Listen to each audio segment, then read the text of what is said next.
ভট্টাচার্যকে ঘিরে ধরেও বিক্ষোভ দেখানো হয় তৃণমূল কর্মীদের সঙ্গে তার বচসা, সেই ছবি উঠে আসছে, আপনারা দেখুন এই মুহূর্তে।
বরানগর বিধানসভার উপনির্বাচনে সিপিএম প্রার্থী তন্ময় ভট্টাচার্য, শুধু এটুকু পরিচয় তার নয়। আপনি কে, আপনি কে, আপনি কে, এই প্রশ্নের যদি উত্তর হয়, তন্ময় ভট্টাচার্য এখানকার কাউন্সিলরও ছিলেন এবং তিনি এক্স এমএলএও।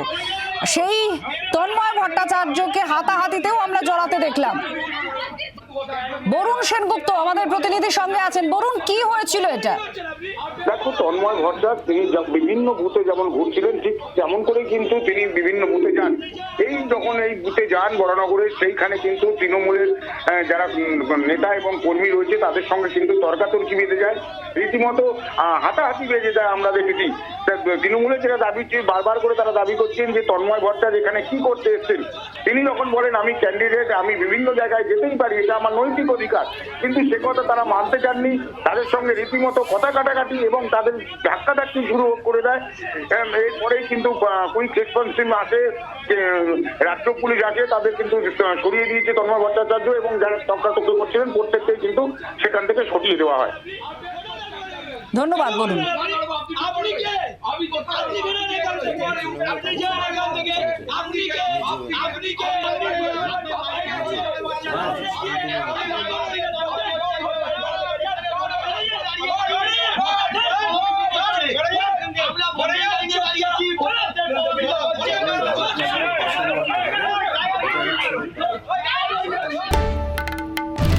বাংলার আওয়াজ, বাঙালির আবেগ, জি 24 ঘন্টা।